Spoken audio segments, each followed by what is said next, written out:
Good evening, everybody. Welcome back to my channel. And earlier today, I went and saw Ritchie's The Covenant, which, first thing I'm gonna say here is I personally prefer The Gentleman that starred Matthew McConaughey and Hugh Grant.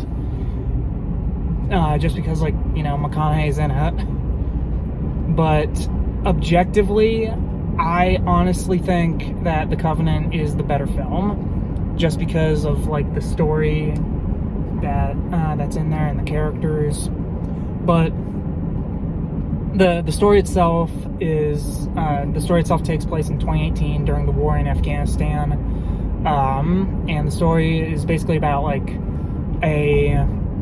the main character John Kinley and the co-lead Ahmed. I can't remember who plays him, but they basically save each other, and their relationship starts off to a rocky start because Ahmed is supposed to be an interpreter, so that they understand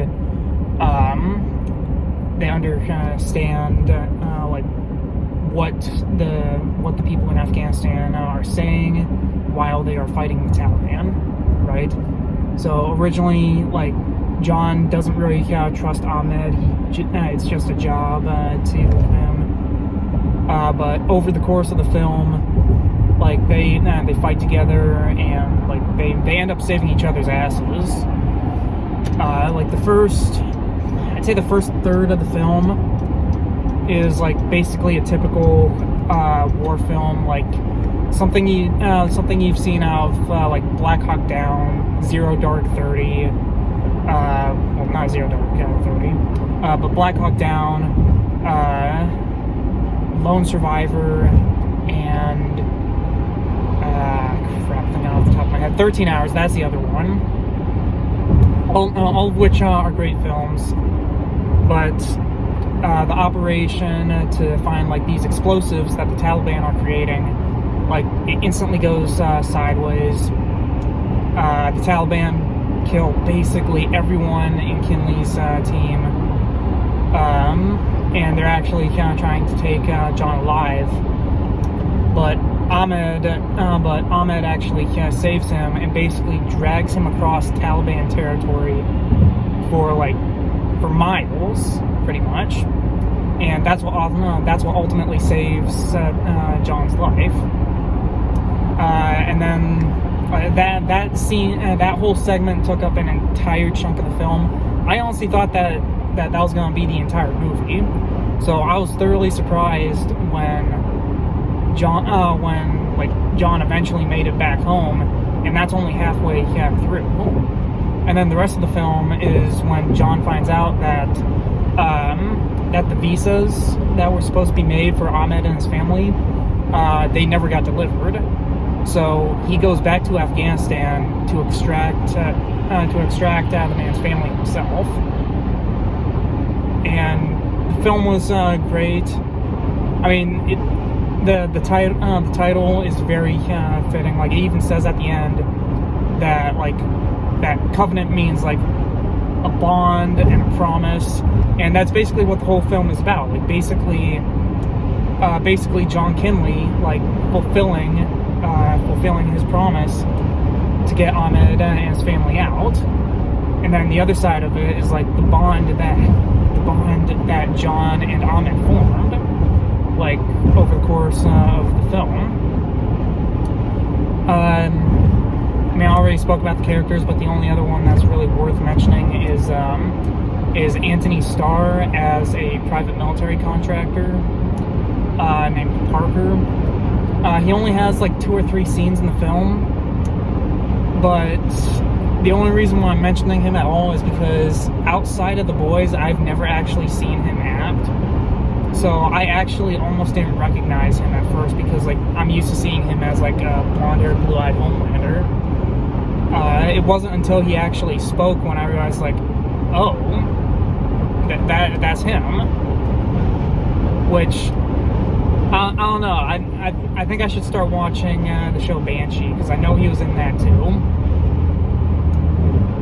but he was all right in the few scenes that he had. Like, he's literally in there for like, I think, all of 10 minutes, maybe even less. The action is great, even though that's technically not the main focus of it. Like, it really does feel like a war film for like the first half, and then like it's a really dramatic movie during like the latter half, especially like the scenes that still take place in the U.S. and John is like trying to get the visa secured to get Ahmed's family out of there, and every single time like the visa company puts him on hold, which, I mean, yeah, basically every company does that, so I get it. Like, they put you on hold for 3 hours playing some stupid music, so I mean, I definitely understood that. There was a little bit of comedy in the film. Not the kind of stuff that makes you like laugh out loud, but like, you know, the stuff that makes you chuckle a little bit, because, you know, the Army is kind of known for having dark humor.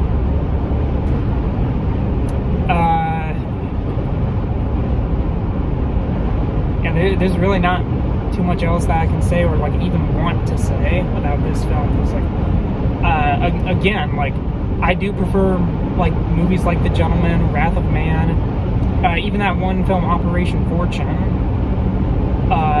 But objectively, I think that like The Covenant is one of Guy Ritchie's best films, and that's saying a lot.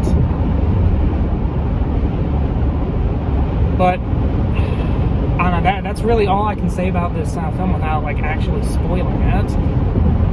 The music was great. It did have some hallmarks that reminded me of Wrath of Man, but other than that, like, it reminded me more of like the of war films that he hasn't directed.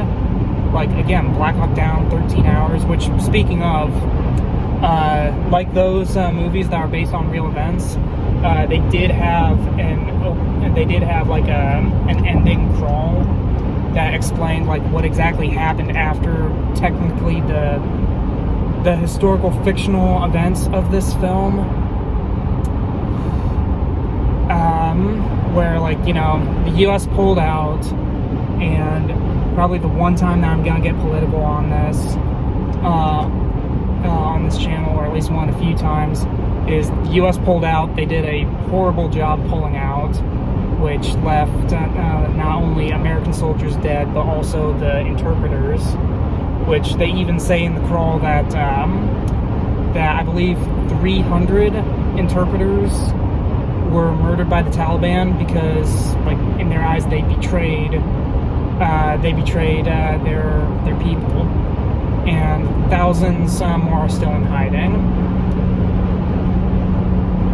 But all in all, fantastic film. Definitely see it in the theaters. I was a little bit surprised by how many people were actually there, because I think it's been out a week now.